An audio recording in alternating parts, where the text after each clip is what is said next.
Meus queridos, vamos meditar na palavra do Senhor? Abra sua Bíblia comigo em Mateus capítulo 27. Mateus capítulo 27. Domingo passado nós falamos sobre o versículo de número 11 até o versículo de número 26, que foi sobre Pilatos. Hoje nós vamos falar da crucificação de Jesus. Então, Mateus 27, vamos pegar do versículo 27 e fazer uma leitura. Acredito que vamos ficar nesse texto uns 2 domingos falando sobre essa situação da cruz, do crucificado, da crucificação de Cristo. Vamos tentar pregar umas 2 ou 3 mensagens voltadas para esse texto aqui dentro da crucificação. A de hoje começa aí. Mateus 27, 27 diz assim: logo a seguir, os soldados do governador, levando Jesus para o pretório, reuniram em torno dele toda a coorte, despojando-o das vestes, cobriram-no com um manto escarlate, tecendo uma coroa de espinhos, puseram-lhe na cabeça e na mão direita um caniço, e ajoelhando-se diante dele, o escarneciam, dizendo: salve o rei dos judeus! E cuspindo nele, tomaram o caniço e deram-lhe, e davam-lhe com ele na cabeça. Depois de o terem escarnecido, despiram-lhe o manto e o vestiram com suas próprias vestes. Em seguida o levaram para ser crucificado. Ao saírem, encontraram um cirineu chamado Simão, a quem obrigaram a carregar-lhe a cruz. E chegando a um lugar chamado Gólgota, que significa lugar da caveira, deram-lhe a beber vinho com fel, mas ele, provando, não quis beber. Depois de o crucificarem, repartiram entre si as suas vestes, tirando a sorte, e assentados ali o guardavam. Por cima da sua cabeça puseram escrita a sua acusação: este é Jesus, o rei dos judeus. Foram crucificados com ele 2 ladrões, um à sua direita e outro à sua esquerda. Os que iam passando blasfemavam dele, meneando a cabeça e dizendo: ó tu que destróis o santuário e em 3 dias reedificas, salva-te a ti mesmo, se és filho de Deus, e desce da cruz. De igual modo os principais sacerdotes com os escribas e anciãos, escarnecendo, diziam: salvou a outros, a si mesmo não pode salvar-se? É rei de Israel? Desça da cruz e creremos nele. Confiou em Deus, pois venha livrá-lo agora, se de fato lhe quer bem, porque disse: sou filho de Deus. E os mesmos impropérios lhe diziam também os ladrões que haviam sido crucificados com ele. Desde a hora 6ª até a hora 9ª houve trevas sobre a terra. Por volta da hora 9ª clamou Jesus em alta voz, dizendo: Eli, Eli, lama sabachthani, o que quer dizer: Deus meu, por que me desamparastes? E alguns dos que ali estavam ouvindo isso diziam: ele chama por Elias. E logo um deles correu a buscar uma esponja, e tendo embebido em vinagre, a colocando na ponta de um caniço, deu-lhe a beber. Os outros porém diziam: deixa, vejamos se Elias vem salvá-lo. E Jesus, clamando outra vez com grande voz, entregou o Espírito. E eis que o véu do santuário se rasgou em 2 partes, de alto a baixo. Tremeu a terra, fenderam-se as rochas, abriram-se os sepulcros, e muitos corpos de santos que dormiam ressuscitaram. E saindo dos sepulcros depois da ressurreição de Jesus, entraram na cidade santa e apareceram a muitos. O centurião e os que com ele guardavam a Jesus, vendo o terremoto e tudo que se passava, ficaram possuídos de grande temor. E disseram: verdadeiramente este era o Filho de Deus. Estavam ali muitas mulheres observando de longe, eram os que viam seguindo a Jesus desde a Galileia para o servirem. Entre elas estava Maria Madalena, Maria, mãe de Tiago e de José, e a mulher de Zebedeu. Caindo a tarde, veio um homem rico de Arimateia, chamado José, que era também discípulo de Jesus. Esse foi ter com Pilatos, que lhe pediu o corpo de Jesus. Então Pilatos mandou que lhe fosse entregue. E José, tomando o corpo, envolveu-o num pano limpo de linho e o depositou no seu túmulo novo, que fizera abrir na rocha, e rolando uma grande pedra para a entrada do sepulcro, se retirou. Achava-se ali sentados em frente da sepultura Maria Madalena e a outra Maria.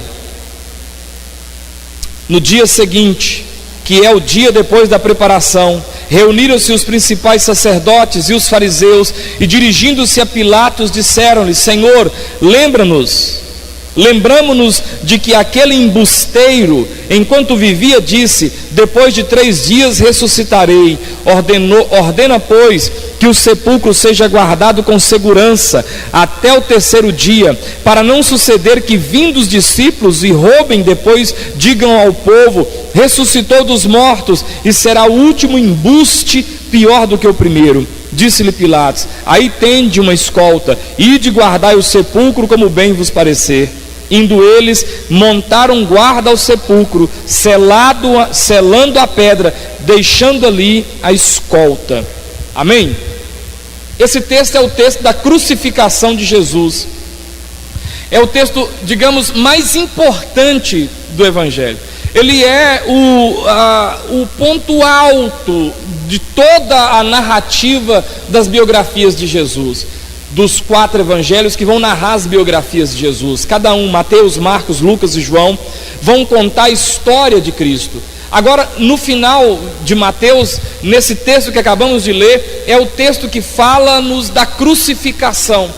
E esse texto é, por si só, um texto muito rico de informações. É um texto que tem muitos detalhes. E eu queria hoje me prender a uma linha de pensamento. Domingo que vem, se a gente tiver vida ainda, vamos prender em outra, e no outro domingo, quem sabe numa outra, voltada aqui para esse momento da crucificação. Hoje eu queria falar sobre o sangue de Jesus que foi vertido, mas eu queria abordar os lugares por onde o sangue foi vertido, e queria fazer uma espécie de uma aplicação, porque nós entendemos que o sangue de Cristo é a arma mais poderosa da igreja, é aquilo que nos garante a vitória, é aquilo que nos purifica de todo pecado. Mas eu queria não deixar passar desapercebido os lugares por onde esse sangue foi derramado, e o que nós podemos aprender, o que nós podemos aplicar sobre os lugares onde o sangue foi vertido. E eu queria pensar com os irmãos. Nós vamos ver alguns textos da Bíblia. O primeiro lugar que eu queria pensar com os irmãos, onde o sangue foi vertido, foi o sangue na cabeça.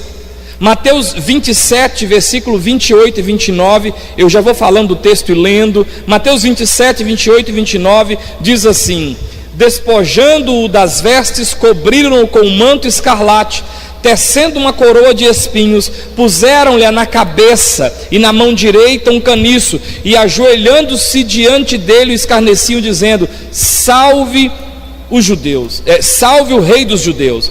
Então nós percebemos aqui que eles pegam uma coroa de espinhos, tece uma coroa, produz uma coroa, fabrica uma coroa e colocam na cabeça de Jesus. Quando se coloca essa coroa na cabeça de Jesus, nós percebemos que os espinhos dessa coroa, que quando se coloca essa coroa sobre a cabeça, há o rompimento da pele, há a perfuração do couro cabeludo. A coroa é colocada aqui na cabeça, então isso não é colocado com carinho, isso é colocado na marra, sabe, quase que fazendo uma rosca ali na cabeça dele, e aquilo perfura o couro cabeludo, perfura a pele da cabeça, e ali verte sangue. E o que esse sangue ali nós podemos aplicar para nós aqui hoje? Esse sangue nós podemos aplicar como o sangue que é vertido na cabeça, como a purificação da nossa mente, como a purificação, a lavagem dos nossos pensamentos, a ação que coloca o sangue de Jesus sobre o nosso modo de pensar. Veja bem, uma pessoa que tem um compromisso com Cristo, que foi lavado com Cristo, ele tem um pensamento diferente de uma pessoa que não tem, sim ou não? Uma pessoa que tem Jesus, ele pensa em tirar a sua própria vida? Uma pessoa que tem Jesus, ele pensa em tirar a vida dos outros assim, gratuitamente? Ele não deve pensar isso. Por quê? A Bíblia diz em 1 Coríntios 2,16: pois quem conheceu a mente do Senhor que o possa instruir? Nós, porém, temos a mente de Cristo.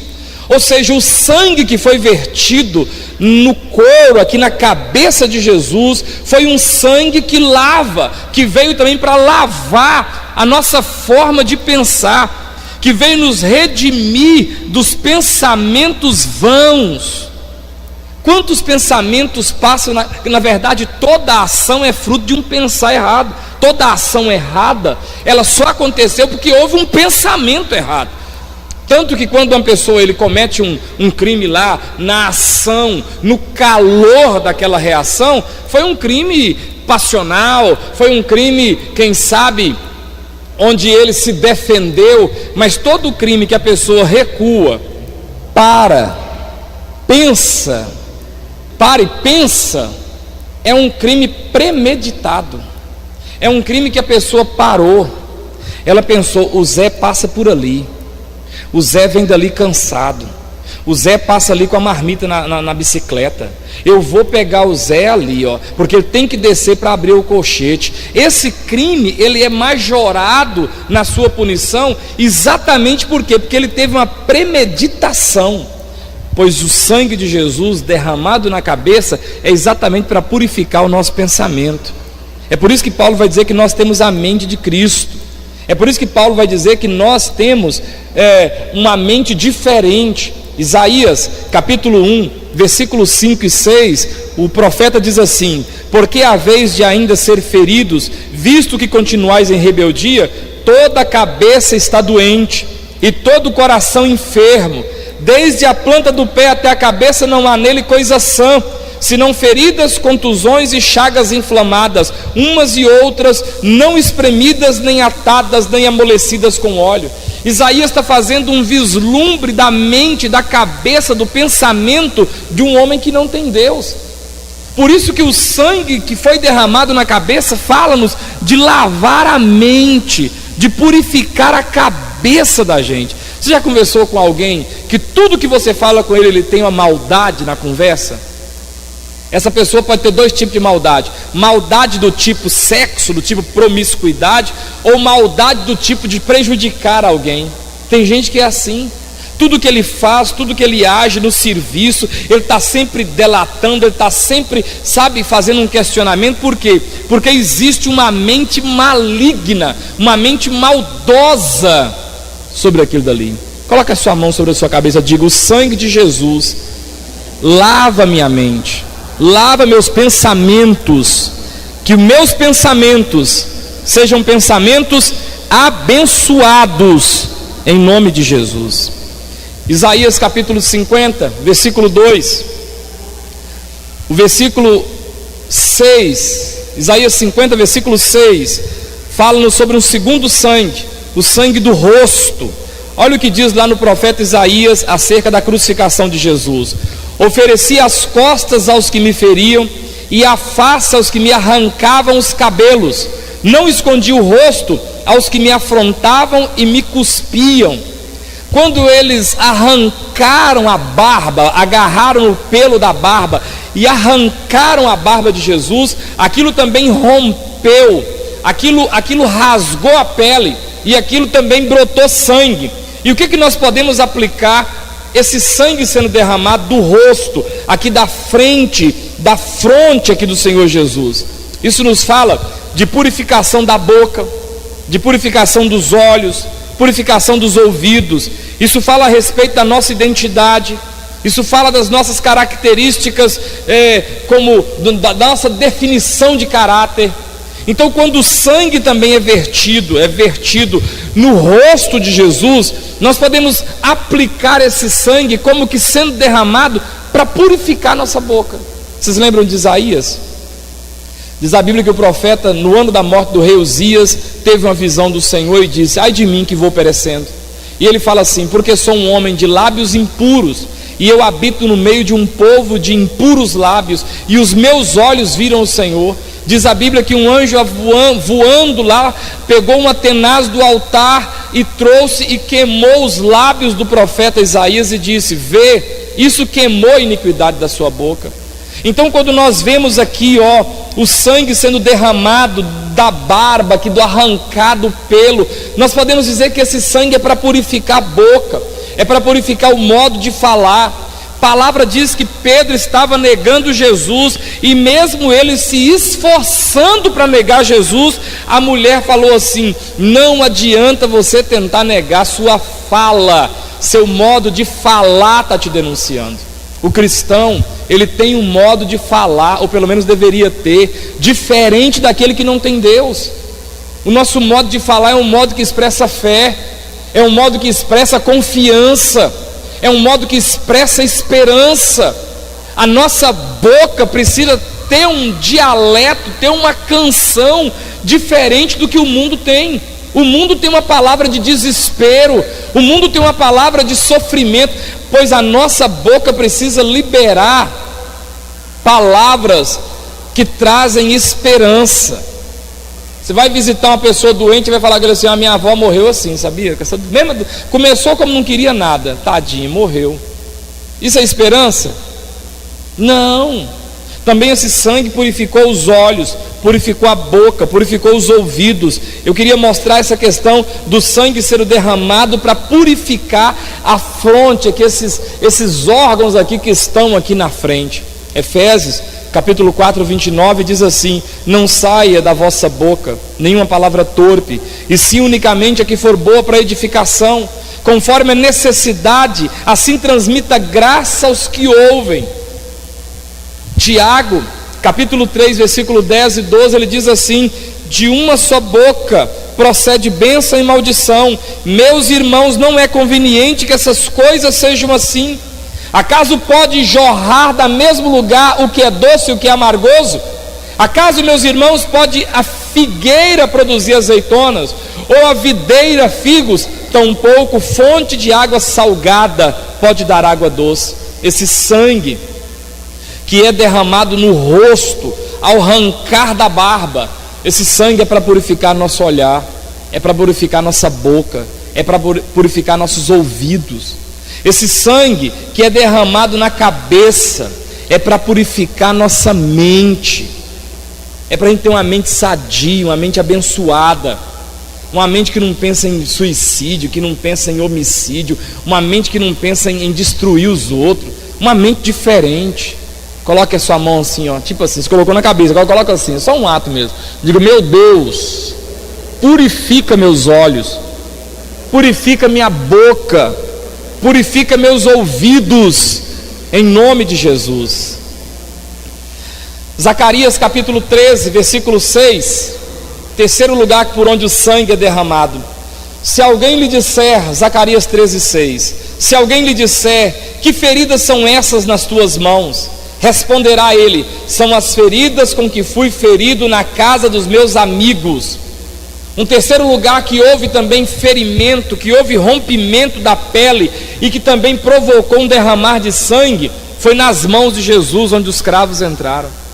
E o que isso pode nos falar? Isso nos fala da purificação de nossas mãos, isso fala de purificar o fruto do nosso trabalho, isso fala de poder purificar aquilo que a gente coloca a mão, porque, preste atenção, como que nós nos sustentamos? Com os joelhos, com os cotovelos. Nós sustentamos com o fruto de nossas, é assim que nós dizemos, nós sustentamos com o fruto de nossas mãos. E aí o que nós precisamos? Nós precisamos que a bênção de Deus esteja em nossas mãos. Nós precisamos que a graça, a poderosa mão de Deus esteja sobre nossas mãos, para que nós possamos ser abençoados naquilo que nós fazemos. Então o que esse sangue derramado nas mãos significa? Significa a bênção de Deus sobre nossas mãos. Porque se por um lado nossas mãos são a fonte de nós trabalharmos, por um outro, tudo que nós fazemos de errado também fazemos com as mãos. Olha o que a Bíblia diz, Isaías 1,15: pelo que quando estendeis as mãos, esconde de vós os olhos. Sim, quando multiplicais vossas orações, não as ouço, porque as vossas mãos estão cheias de sangue. Quando vocês estendem as mãos, eu escondo o rosto, assim, ó, Deus falando para Israel. Vocês estendem as mãos, eu escondo o rosto. Por quê? Porque eu não quero ouvir vocês, porque as mãos de vocês estão cheias de sangue. As mãos de vocês, Deus falando para Israel, e são todas erradas, todas amaldiçoadas. Tudo que vocês fazem, eu não abençoo. Agora olha bem, irmãos, se Deus não abençoar o trabalho das nossas mãos, como é que nós vamos fazer? Como é que a gente vai se sustentar? Como é que você, entre aspas assim, é claro que hoje vai no banco e tal, mas como é que você recebe seu pagamento? Com a mão. Como é que você recebe o fruto, a recompensa pelo seu serviço? Você leva o pé? Bota o dinheiro aqui no meu pé. Não, você faz o quê? Você estende a mão. E aquilo que eu estou te dando, também estendendo a mão, significa o quê? O sustento seu, o que eu recebi como sustento, isso precisa ser abençoado por Deus. Quem quer que Deus abençoe o fruto do trabalho de sua mão?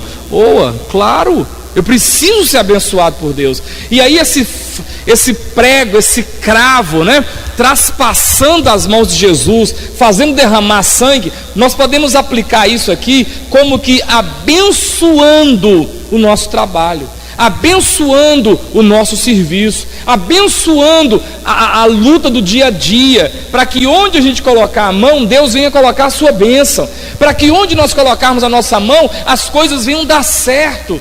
Não tem gente que bota a mão no trem, o trem estraga tudo? Diz que onde ele bota a mão, o urubu bota o bico. Porque dá tudo errado, porque não tem a bênção de Deus. Então, esse sangue derramado nas mãos de Jesus, que foi pela perfuração dos cravos, significa que Deus está purificando e abençoando o produto, o fruto do nosso esforço, do nosso trabalho. Como nós estamos caminhando e fazendo esses atos aí, coloca suas mãos e fala: Senhor, abençoa minhas mãos, faça com que o fruto das minhas mãos tenha a bênção do Senhor. Amém. Coloca a mão no irmão e diga: eu te abençoo. Já que eu tenho a bênção aqui, né? Eu te abençoo. Quarto lugar por onde o sangue foi derramado, que também nos fala uma coisa. Salmo 22, versículo 16: cães me cercam, uma súcia de malfeitores me rodeiam, traspassaram-me as mãos e os pés. Também nós sabemos que quando foi pregar Jesus na cruz, eles pregaram um cravo nos pés de Jesus. Aquilo perfurou os pés, aquilo rompeu tendões, aquilo quebrou ali a pele, aquilo encravou na madeira, derramou sangue por ali. E o que nós podemos aplicar isso? Esse sangue derramado pelos pés, isso nos fala de purificação para os nossos caminhos, para a nossa vida. A Bíblia não fala sobre caminhos, a Bíblia não fala sobre formosos sobre os montes são os pés daqueles que anunciam boas novas. A Bíblia não fala em calçai os pés com a preparação do Evangelho. A Bíblia não fala sobre fazer caminhos retos para os pés, para que não se extravie o que é manco, antes seja curado. A Bíblia não fala assim, quem é sábio que entenda essas coisas, quem é prudente que as saiba, porque os caminhos do Senhor são retos, e os justos andarão neles, mas os transgressores neles cairão. Provérbios 4:26 vai dizer: pondera a vereda de teus pés, e todos os teus caminhos sejam retos. Então, se houve um derramar de sangue nos pés, isso não está falando sobre andar no sentido aqui, está falando sobre vida, caminho, vereda. A palavra diz assim, ensina a criança no caminho que se deve andar. O que está querendo dizer isso aí? Está querendo dizer que você vai ensinando seu filho enquanto você vai vivendo com ele, você vai andando a vida e ensinando ele. Isso aqui nos fala sobre purificar nossos caminhos, sobre purificar as direções da nossa vida, sobre ter uma bênção de Deus nas direções da nossa vida. Quantas pessoas, quantos filhos tomaram rumos na sua vida que hoje é tristeza para os pais? Quantas pessoas hoje tomaram rumos na sua vida que o levaram a prisões das quais ele não consegue se desvencilhar mais? Por quê? Porque os caminhos, o modo de vida, os caminhos foram tortuosos. Os caminhos levaram a pessoa para um lugar de prisão, levaram a pessoa para um lugar de derrota. Então o que nós precisamos? Nós precisamos que Deus abençoe nossos caminhos, que Deus abençoe o nosso modo de andar, o nosso modo de viver, que a bênção de Deus esteja sobre os nossos caminhos, sobre nossa direção. Esse sangue que foi derramado nos pés pode nos falar sobre isso, sobre purificar os nossos caminhos, sobre purificar nossas veredas, sobre Deus nos dar uma direção boa, sobre Deus nos tirar do caminho errado, sobre Deus tirar o nosso pé do caminho da morte. A palavra de Deus não diz em Provérbios que há caminhos para o homem que parece perfeito, mas que ao final são caminhos de morte. A pessoa está caminhando naquele caminho, ela está achando que está certo. Só que a Bíblia diz que no final esse caminho é um caminho de morte para ela. E essa morte pode ser em dois sentidos, pelo menos. Pode ser uma morte física mesmo, matou, o cara estava caminhando aí no caminho errado, estava, em caminhos tortuosos. E pode ser também um caminho de morte espiritual, porque a pessoa começa desviando-se do caminho, não é? E aí, daqui a pouco ela tá fria na fé, ela está desviada do caminho. Jesus falou: eu sou o caminho. E o que se faz num caminho? Num caminho a gente caminha. Eu preciso ter os meus caminhos abençoados. Coloca as mãos assim nos seus pés e fala: Senhor, abençoa meus pés, no sentido físico, mas também no sentido da aplicação dessa palavra. Me faz andar por caminhos planos, por pastos verdejantes. Não deixa-me andar em caminhos de destruição, em caminhos de derrota, em caminhos de morte. Me faz andar em caminhos que levem a fontes de águas tranquilas, a pastos verdejantes, em o nome de Jesus. Amém. Um quinto lugar por onde o sangue se derrama, Mateus 27, 26. Mateus 27, 26 diz assim: então Pilatos lhe soltou Barrabás, e após haver açoitado a Jesus, entregou para ser crucificado. O que isso nos fala? O açoite, nós não vamos falar muito sobre isso hoje, mas o açoite era algo cruel. Diz a história que aquelas chicotes eram de couro, chicotes compridos, chicotes com 9, 7 pontas, e na ponta desses chicotes tinham pedaços de osso. Agora imagina, se você pegar um currião desse aqui, que é quase de papelão, não sei quem já tomou umas curriãozadas quando era pequeno, né? Mãe dava o ar da graça de vez em quando. Menino do céu, isso aqui é papelão. Isso aqui é isso aqui é papelão. Isso aqui é um. Não pode nem pegar, mas não estraga. Já dói. Agora imagina ser abraçado num toco, sem camisa, e um miserável com os braços dessa grossura, com 9 pernas, cada perninha uma ponta de um osso. E o camarada puxando lá na nuca, lá no calcanhar assim, puxando lá no calcanhar e lambando a cacunda. E aquela pirata assim, pegando na cacunda assim e abraçando aqui na pança aqui assim, e puxando aquilo para trás. E o couro vinha junto com a ponta daqueles ossos. Porque se um cipó, quem já põe de cipó aqui?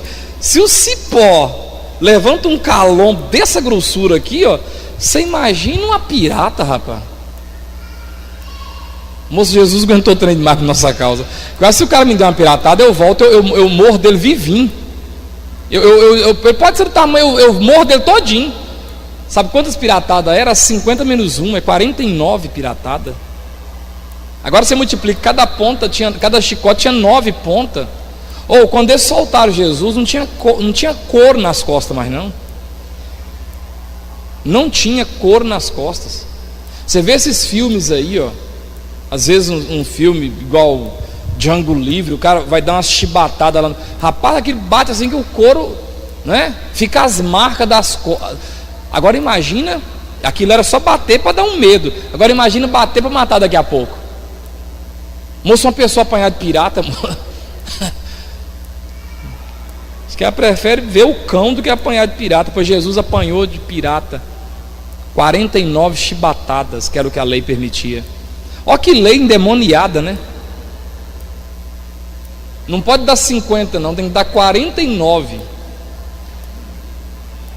Você imagina se tomar 49 chibatadas? Você imagina? Né? Já pensou? Pois é, aquilo tirou sangue das costas de Jesus. E o que esse sangue das costas nos fala? Quando fala costas, isso nos fala de proteção. Tem um camarada que chama, a profissão dele é guarda-costas. O que significa isso? É um camarada que vai andar com uma pessoa muito importante, e a função dessa pessoa que é guarda-costas é proteger essa uma pessoa. Então quando o sangue derramou aqui nas costas, isso me fala sobre proteção contra investidas do inimigo, que nós não estamos esperando, que vem a traição contra nós, que vem, sabe, invisivelmente. Então o que nós aprendemos aqui? Vocês lembram lá em Marcos, quando a Bíblia fala assim, ó, que estes sinais seguirão o que crê? Em meu nome expelirão demônios, e se beberem alguma coisa mortífera, não lhes fará mal algum? Pois bem, não é assim, pessoal, aqui, estraquinino, botei, aleluia, glória, vou tomar porque eu sou crente. Não é isso. Mas é quando alguém sorrateiramente quer me fazer o mal, quando alguém está preparando um troço, ou o Senhor nos livra.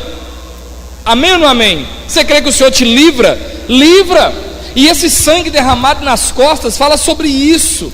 A palavra de Deus diz em Números 23, pois contra Jacó não vale encantamento, nem adivinhação contra Israel, não vale macumba, não vale maldição contra aquele que serve o Senhor. Olha o que diz Provérbios 3,33: a maldição do Senhor habita na casa do perverso, porém a morada do justo é abençoada. Isaías vai dizer em 54,17: toda arma forjada contra mim não prosperará. Você pode dizer isso? Toda arma forjada contra mim. Não, eu quero que você coloque a fé nesse trem, não é ateísmo não, é crente. Vamos lá. Toda arma forjada contra mim não prosperará. Toda língua que ousar contra mim, o Senhor a condenará. Isso é proteção de Deus. Meus irmãos, eu não preciso de uma reza brava no meu bolso. Eu não preciso de um pedaço de couro de lobo na minha carteira. Eu não preciso de uma cruz de caravaca no meu peito. Eu não preciso de uma contregum amarrada no meu braço. Eu não preciso de um trevo de 4 folhas de trás da minha orelha. Eu não preciso de um galho de arruda, nem de um dente de alho para espantar vampiro. Sabe por quê? Porque o sangue de Jesus me purifica, me guarda, me protege de todo mal. Foi derramado nas costas, e isso fala de nos guardar. E ainda que levante o mal contra nós, por um caminho ele vai vir, por 7 caminhos ele vai fugir, em nome de Jesus. Está aqui, o sangue foi derramado nas costas para nos proteger, para purificar a gente do mal, dessas investidas, ou se pegasse macumba no crente, se pegasse mal olhado no crente, nós estávamos benzendo de espinhela caída todo dia. Porque se tem uma coisa que o povo faz é botar oi grande no cesto. Você está achando que o povo é feliz com você prosperando, com seus filhos? Não é não. É o tempo todinho. Tomara que o marido dela briga com ela. Tomara que ela engorda. Tomara que o dente dela apodreça e caia, sem nada, assim, do nada. Tomara que volte a engordar de novo. Mas o Senhor vai quebrando essas palavras e lançando por terra em nome de Jesus. Você não tem que ficar preocupado não, sabe? Ai, nossa, como é que eu faço para me proteger? Ai, eu saí lá em casa, tinha uma macumba na porta de casa, como é que eu faço? O sangue foi derramado nas costas, e isso nos fala de proteção contra as investidas do diabo. É Deus que me guarda. Levanta a sua mão e diga: Senhor, o sangue derramado das costas me fala sobre proteção contra armadilhas, contra ciladas do inimigo e de pessoas que se intitulam minhas inimigas.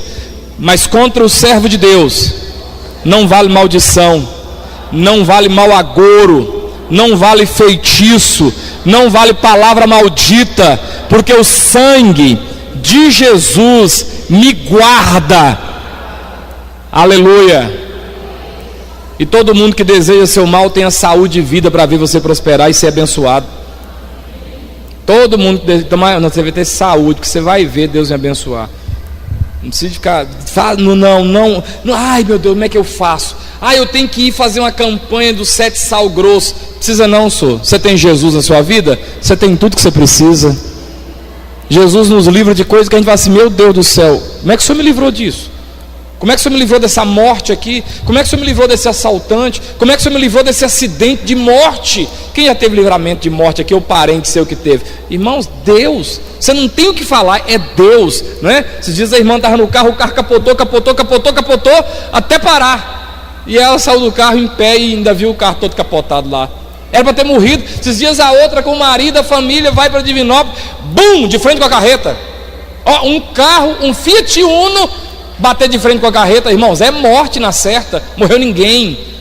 Sabe por quê? Porque a mão de Deus nos protege, Ele nos guarda. Esse sangue derramado nas costas é para isso. Penúltimo, João 19:34. Mas um dos soldados lhe abriu o lado com uma lança, e logo saiu sangue e água. Essa lança perfurou o peito de Jesus. Lado aí é o coração.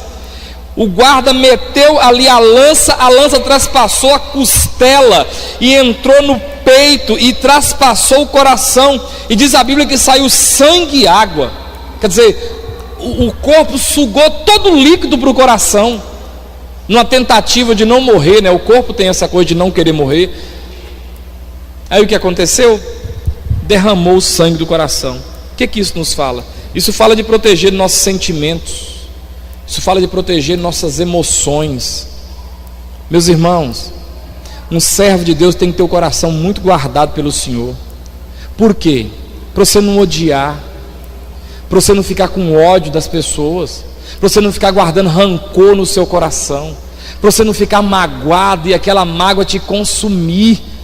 Ou uma pessoa que não tem Jesus raramente vai entender isso.